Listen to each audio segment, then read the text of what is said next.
सो hi guys, कैसे हैं आप सब। आज हम कंज्यूमर प्रोटेक्शन एक्ट को कंटिन्यू करेंगे। इससे पहले वाली क्लास में हमने कंज्यूमर प्रोटेक्शन एक्ट के बारे में पढ़ा था, उसके सेक्शन 8 तक किया था कि कंज्यूमर प्रोटेक्शन एक्ट क्या होता है, कंज्यूमर प्रोटेक्शन एक्ट कब बना और इसके में कंज्यूमर के क्या क्या राइट्स दिए गए हैं, कंज्यूमर के क्या क्या राइट्स हैं इस एक्ट के अकॉर्डिंग, और कौन कौन सी काउंसिल बनाई गई कंज्यूमर के लिए, सेंट्रल, स्टेट एंड डिस्ट्रिक्ट, उसके बारे में डिटेल में पढ़ा था।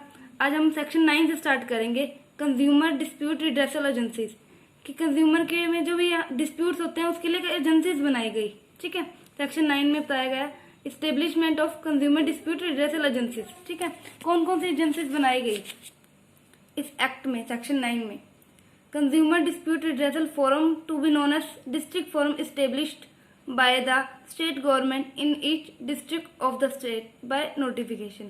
कंज्यूमर डिस्प्यूट रिड्रेसल फोरम, जिसे हम डिस्ट्रिक्ट फोरम कहते हैं, वो बनाया गया किसके द्वारा, स्टेट गवर्नमेंट ने बनाया हर एक डिस्ट्रिक्ट में, कि डिस्ट्रिक्ट उसको सोल्व करे जो भी वहाँ प्रॉब्लम्स होती हैं कंज्यूमर से रिलेटेड, जो भी कंप्लेंट्स आती हैं। Consumer dispute redressal commission to be known as state commission. अब कंज्यूमर डिस्प्यूट रिड्रेसल कमीशन, जिसे हम स्टेट कमीशन कहते हैं, स्टेट के लिए बनाया गया, स्टेट गवर्नमेंट ने बनाया स्टेट के लिए नोटिफिकेशन में। ठीक है, आगे नेशनल कमीशन बनाया गया, national commission consumer dispute redressal commission establish by central government. Central government बनाया नेशनल का, जो नेशनल के सारे सेंट्रल ड्राइवर के सारे काम करेगी कंज्यूमर के लिए। आगे सेक्शन 10 में डिस्ट्रिक्ट फॉर्म को डिटेल में डिस्कस किया गया है, वही हम करेंगे अब देखो इसमें कॉम्पोजिशन है। फर्स्ट सेक्शन 10 में आपको सेक्शन अच्छे से याद करने पड़ेंगे कि किस सेक्शन में किस बारे में हम डिस्कस कर रहे हैं। फाइन, अब देखो सबसे फर्स्ट इसमें क्या बता रहे हैं, person who is or has been or is qualified to a district जज is shall to be a is president. वो पर्सन जो डिस्ट्रिक्ट जज हो या रह चुका हो वो प्रेसिडेंट होगा डिस्ट्रिक्ट फोरम का। फाइन, आगे 2 अदर मेंबर्स, 2 और मेंबर्स होंगे प्रेसिडेंट के अलावा, one of whom shall be a woman who shall have the following qualification namely। एक प्रेसिडेंट होगा, 2 अदर मेंबर्स होंगे, जिनमें से एक क्या होनी चाहिए, वुमेन होनी चाहिए। अब उनकी क्वालिफिकेशन क्या होगी, फर्स्ट के क्वालिफिकेशन उनकी be not less than 35 years of age. जो भी मेंबर्स होंगे उनकी क्वालिफिकेशन 35 ईयर से कम ना हो, 35 हो, उससे ज्यादा हो। ठीक है, possesses a bachelor degree from recognised university, उनके पास कोई ना कोई बैचलर डिग्री हो रिकॉग्नाइज यूनिवर्सिटी से। फाइन, और क्या उनकी क्वालिफिकेशन होनी चाहिए, be person of ability integrity and standing and have adequate problem related to economics, law, commerce, accountancy, industry, public affair or administration. उनके पास एबिलिटी होनी चाहिए, स्टैंडिंग होनी चाहिए, उनके पास एक्सपीरियंस होना चाहिए, उन्हें आना चाहिए इंडस्ट्री, पब्लिक अफेयर के बारे में, इकोनॉमिक, लॉ, कॉमर्स के बारे में। ठीक है, ये तो होगी उनकी क्वालिफिकेशन कि जिसकी क्वालिफिकेशन नहीं होगी उसे अपॉइंट किया जाएगा। अब डिसक्वालिफिकेशन है कि किसे अपॉइंट नहीं किया जाएगा। फर्स्ट देखो, he has been convicted and sentenced to be imprisonment for an offence. कोई ऐसा पर्सन जो अपराधी ठहरा हुआ हो पहले, वो कभी भी मेंबर नहीं बनेगा। फाइन, या फिर उसने क्या हो, मोरल टर्पिट्यूड, कोई ऐसी एक्टिविटी करी है जो मोरल स्टैंडर्ड के अपोजिट है, गलत है, उसके अकॉर्डिंग वायलेट करती है वो। ठीक है, या फिर वो पर्सन अनसाउंड माइंड का हो। ठीक है, वो भी इसके लिए क्वालिफाइड नहीं होगा, डिस्क्वालिफाइड होगा मेंबर्स के लिए। या फिर उसे अनडिस्चार्ज इंसॉल्वेंट, उसे दिवालिया घोषित किया गया हो, वो भी क्वालिफाइड नहीं होगा। हैज बीन रिमूव्ड और dismiss from the service of government, उसे गवर्नमेंट की सर्विस से डिसमिस या रिमूव कर दिया गया, उसे हटा दिया गया हो, वो भी पर्सन क्या होगा, डिस्क्वालीफाई होगा। ठीक है, ये कुछ पॉइंट्स हैं जिनके भी हम कहते हैं कि वो क्या हो, कुछ ये पर्सन क्या होंगे, डिस्क्वालीफाई होंगे। फाइन, आगे हम करते हैं अपॉइंटिंग अथॉरिटी, कि जो प्रेसिडेंट हो रहे हैं, हम चुन रहे हैं मेंबर्स, उनको कौन अपॉइंट करेगा, अपॉइंटिंग अथॉरिटी होगी। ठीक है, every appointment under sub section 1 shell be made by state government the recommendation of A selection committee. Selection committee बनाएगी, वो अपॉइंट करेगी। ठीक है, सिलेक्शन कमेटी में कौन होगा, स्टेट कमीशन का जो प्रेसिडेंट होगा वो चेयरमैन होगा। ठीक है, सेक्रेटरी लॉ डिपार्टमेंट का उस स्टेट के, वो मेंबर होगा। या फिर in charge of department dealing in consumer affair में, वो उसका सेक्रेटरी, वो भी मेंबर होगा। Fine, provided that where the president of the state commission is by reason of absence or otherwise unable to act as chairman of the selection committee, the state government में refer to the matter to chief justice of high court. अगर कहीं ऐसा होता है तो कहीं ऐसा होता है कि जहाँ प्रेसिडेंट जो है स्टेट कमीशन का वो एब्सेंस होता है या आ नहीं पाता, नेबल होता है आने के लिए, तो हम क्या करेंगे, स्टेट कमीशन में रेफर, स्टेट कमीशन क्या करेगी, chief justice of high court को क्या करेगी, उसे ये कहेगी कि वो अपना कोई सिटिंग जज भेजे चेयरमैन के लिए। ठीक है, अब आगे इनका टर्म ऑफ ऑफिस, कितने टाइमिंग के लिए काम करेंगे। ठीक है, every member of district forum shall hold office for a term of 5 years और up to the age of 65 years whichever is less. क्या टर्म ऑफ ऑफिस होगा उनका, जो भी मेंबर्स होंगे वो काम करेंगे 5 years जब से वो काम स्टार्ट कर रहे हैं, और या फिर उनकी एज 65 years एज हो जाएगी, उनमें से जो पहले हो जाएगा तब तक वो काम करेंगे। फाइन, अब उनकी सैलरी किस अकॉर्डिंग होगी, जो भी इस एक्ट में बताई गई है सर्विस एंड कंडीशन के अकॉर्डिंग। फाइन, आगे है सेक्शन 11 जिसमें हम करेंगे ज्यूरिसडिक्शन ऑफ डिस्ट्रिक्ट फोरम। सबसे पहले है पेक्यूनियरी लिमिट, कि जो ये डिस्ट्रिक्ट फोरम है किस लिमिट तक काम करेगा।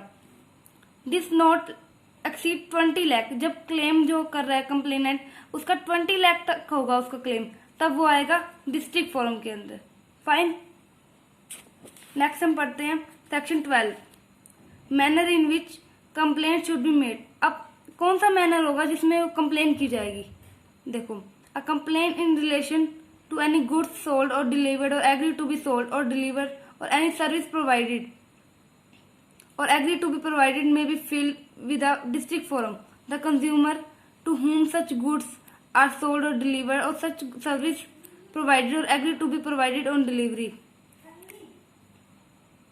की कंप्लेन की गई है किसी गुड्स जो बेची गई है या फिर डिलीवर करी गई है, फिर एग्री टू बी सोल्ड, जो सोल्ड करने के लिए एग्री हो चुके हैं वो, या सर्विस के लिए। ठीक है, कौन कर रहा है, वो कंज्यूमर कर रहा है। ठीक है, कंज्यूमर कर सकता है, या फिर कोई एनी रिकॉग्नाइज कंज्यूमर एसोसिएशन कर सकती है।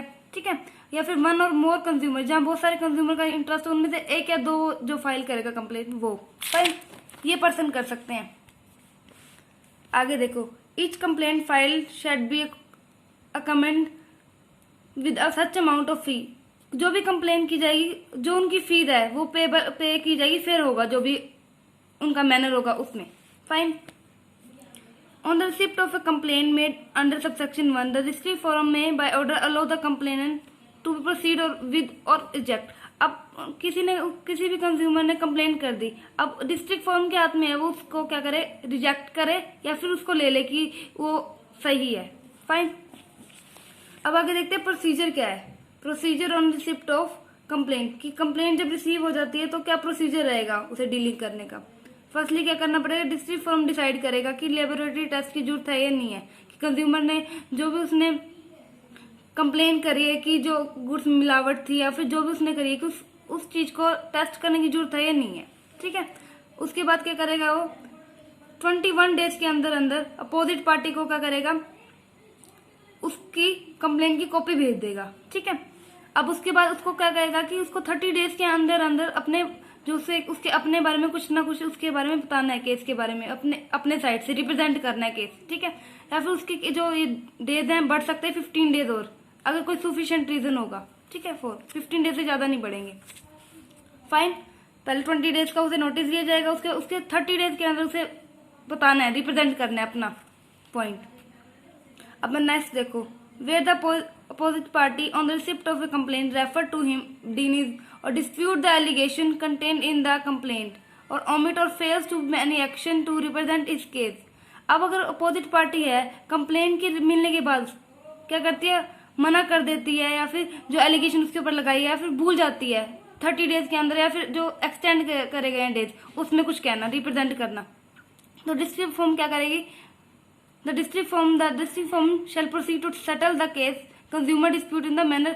अब उसके अपने हिसाब से वो केस को हैंडल करेगी। ठीक है, लेकिन अगर वो एलिगेशन मान जाता है कि हाँ मेरी गलती है, तो डिस्ट्रिक्ट फॉर्म उसको सोल्व कर देगी केस को।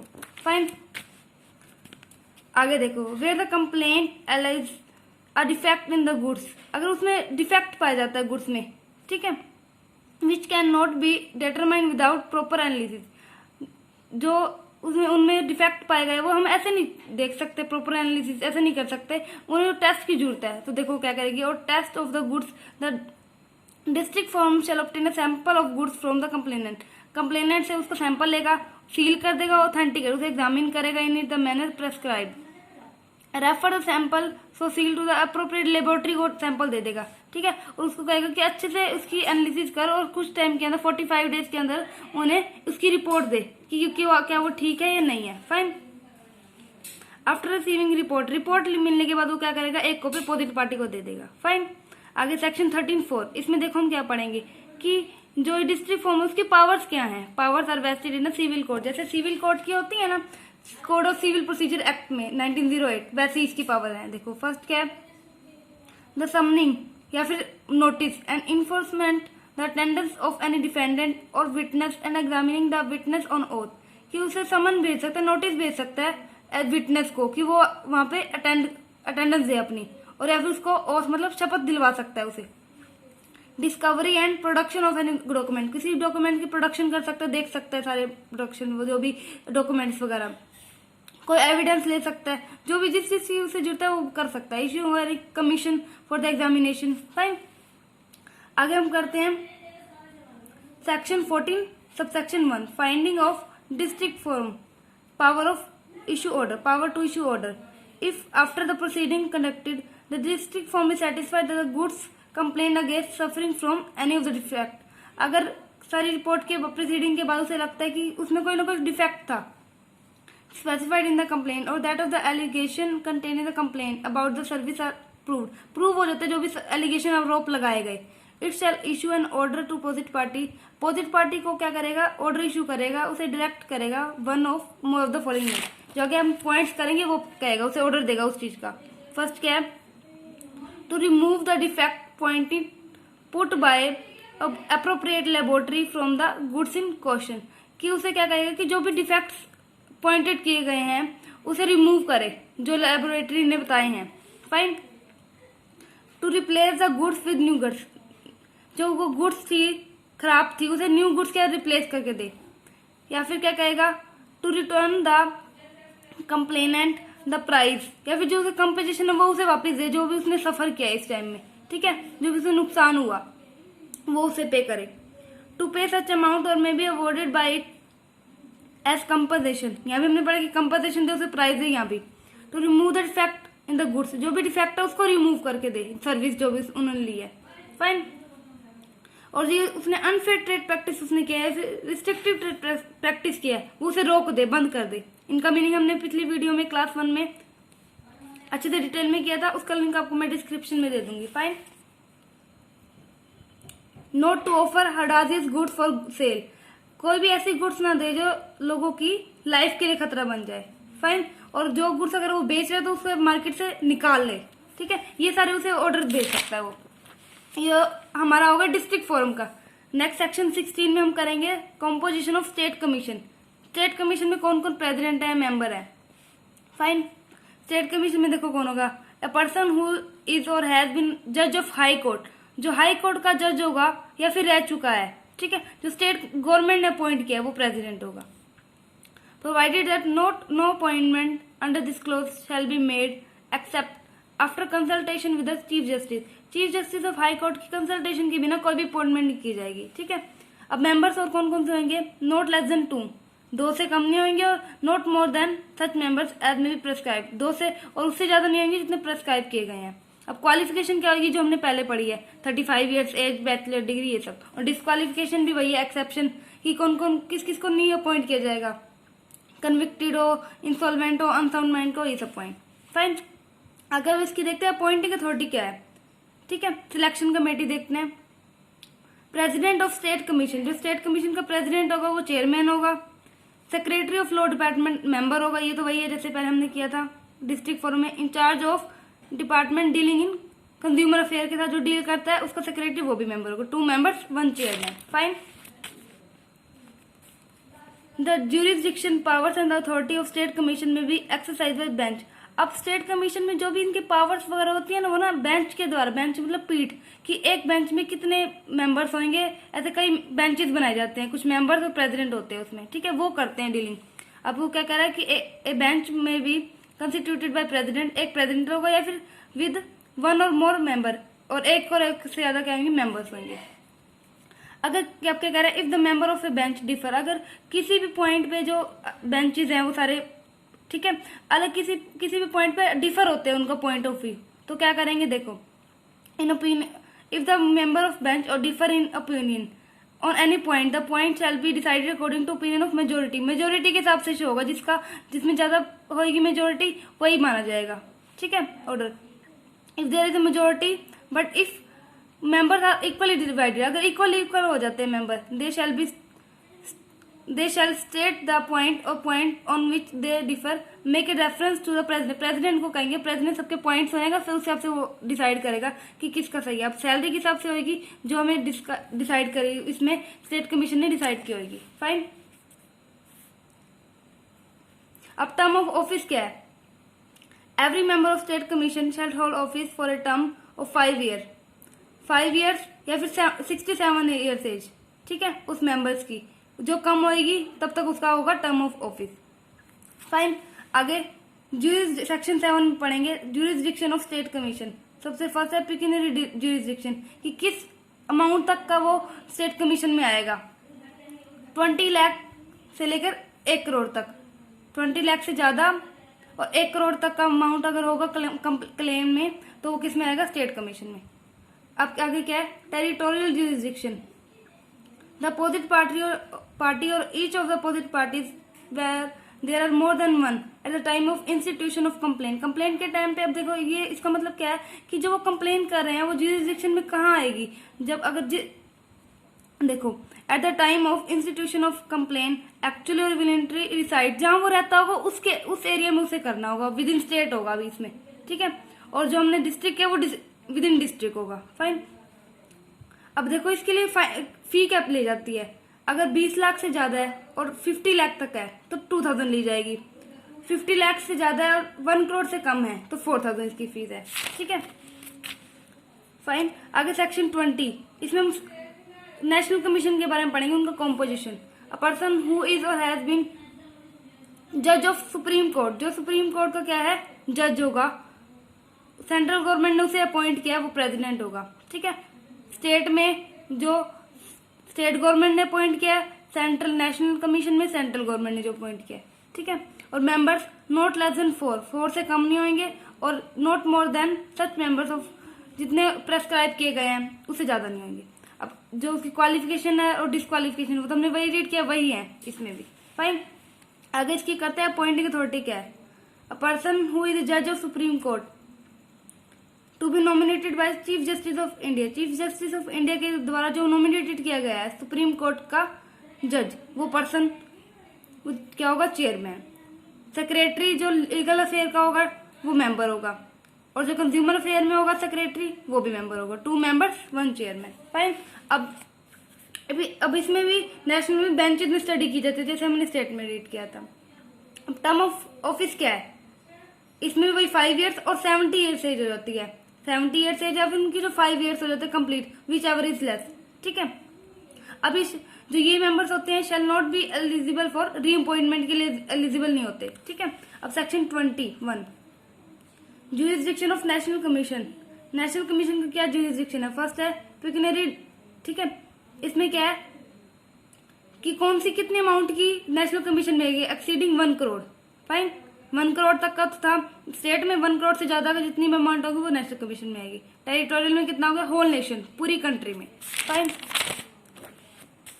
अब देखो नेक्स्ट इसकी है अपीलिंग ज्यूरिसडिक्शन, कि कोई पर्सन अगर जो है स्टेट डिस्ट्रिक्ट फोरम से क्या होता है, ग्रीव्ड हो जाता है, कि उसे उसका सेटिस्फेक्शन नहीं होती जो उसने रिपोर्ट दिया, बाद में रिजल्ट निकाला है, ठीक है। तो क्या कर सकता है, नेशनल जो अगर स्टेट कमीशन में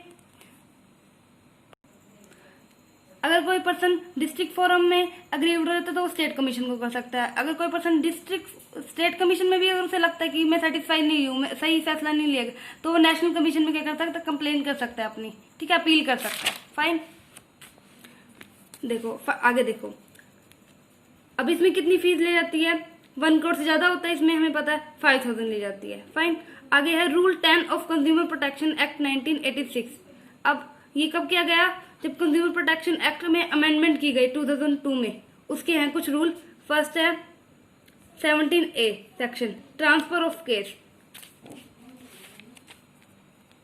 One of the application of complaint or of its own motion, the State Commission may at any stage of proceeding transfer any complaint pending before the district forum, one district forum to another district forum. अब transfer of case में क्या है कि एक district forum से दूसरे district forum में क्या है, उसको केस को ट्रांसफर किया जा सकता है within state if the interest of justice as so require. Fine.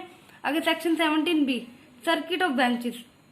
The State Commission shall ordinarily function in the state capital but may perform its function as such as other places. अब देखो state commission का काम करेगा उस state की capital में, लेकिन अपने सारे फंक्शंस वो और प्लेसेस पे भी करेगा अपने और ब्रांचेस खोल के. ठीक है, फाइन. आगे देखो additional power to national commission, वो तो थी स्टेट की, अभी नेशनल की है. फर्स्ट है ट्रांसफर ऑफ केस, वही जो हमने पहले पढ़ा कि हम एक स्टेट से दूसरे में स्टेट कर सकते हैं, ऐसे यहाँ भी है एक जगह से दूसरी जगह कर सकते हैं ट्रांसफर के. सेक्शन 22B में है. 22C में क्या है, सर्किट ऑफ बेंचेस, यहाँ भी वही है. जो हमारा वो होगा तो वो तो होगा कैपिटल में मेन फंक्शन. ठीक है, बाकी जगह जो हमारी ब्रांचेस होंगी. सेक्शन 22A में क्या है, power to set aside ex parte order. अब देखो नेशनल कमीशन की एक और एडिशनल पावर क्या है, when an order is passed by the national commission, कोई भी ऑर्डर अगर नेशनल कमीशन की तरफ पास किया जाता है एक्स पार्टे, अगर उसे लगता है कि एक तरफा है वो, ठीक है, अगेंस्ट द अपोजिट पार्टी और अ कंप्लेनेंट एज अ केस में बी द अग्रीव पार्टी में अप्लाई टू द कमीशन. देखो किसी भी पार्टी को ये लगता है जो कंप्लेन कर रही है कि वो एक तरफा हुआ है जो नतीजा आया है, ठीक है, तो नेशनल कमीशन के पास कर सकती है. तो नेशनल कमीशन क्या कहेगी कि ये एक तरफा अपने रिजल्ट दिया है, एक तरफा सिर्फ किया है. If it feel that state commission give x party decision, उसने एक तरफा डिसीजन लिया है तो कह सकती है. आगे सेक्शन 22B, एडमिनिस्ट्रेशन कंट्रोल, की नेशनल कमीशन के पास एडमिनिस्ट्रेटिव कंट्रोल भी होता है. कैसे, calling for periodically returns regarding the institutional disposal and pendency of cases. अब और जो कमीशन है उनको क्या कर सकता है, केस के बारे में उनकी जानकारी ले सकता है. पीरियडिकली रिटर्न की 3 मंथ्स में बताओ, 6 मंथ्स में बताओ इंस्टीट्यूशंस को, ठीक है, कि कितने आपके केस पेंडिंग है, कितने आपके हो चुके हैं, इस बारे में. नेक्स्ट है issuance of instruction regarding adoption of uniform procedure in hearing of matter. वो बताएंगे कि जो भी आप मैटर के बारे में हियर करो सिर्फ यूनिफॉर्म प्रोसीजर यूज करो, सेम प्रोसीजर. ठीक है. Prior service of copy of document produced by one party to the party, furnishing of English translation of judgement written in any language, speedy grants of copies ऑफ सारे copies. वो कह रहा है कि जो इंग्लिश में ट्रांसलेशन आपने किया वो भी भेजो. Fine. Generally overseeing the function of state commission, district form की फंक्शनिंग को वो देखते हैं कि कैसे वो काम कर रहे हैं. फाइन. आगे section 25, enforcement of order by forum the state commission national commission. When an interim order made under this act is not comply with district forum, कोई भी ऑर्डर जो पास किया गया है डिस्ट्रिक्ट फोरम से, स्टेट कमीशन से या नेशनल कमीशन से कंप्लाई नहीं हो रहा, ठीक है, कि जो उन्होंने ऑर्डर किया है वो कंप्लाई नहीं कर रहा जो जिनको उन्होंने ऑर्डर दिया है, फिर उन्होंने वो क्या करेंगे, एज अ केस में भी may order the property of person. वो पर्सन क्या कर रहा है जो उन्होंने ऑर्डर दिया डिस्ट्रिक्ट फोरम में, स्टेट कमीशन ने, नेशनल कमीशन ने, वो उससे कंप्लाई नहीं कर रहा, फुलफिल नहीं कर रहा, तो वो क्या करेंगे, उनकी जो प्रॉपर्टी होगी उसको अटैच कर लेगा. Not comply with such order to be attach नहीं करेगा, सिर्फ उसको ले लेगा प्रॉपर्टी को. अब आगे देखो, अगर तब भी नहीं देता वो, ठीक है, no attachment made shall remain in force for more than 3 month, 3 महीने से ज्यादा वो अटैचमेंट में नहीं रख सकता.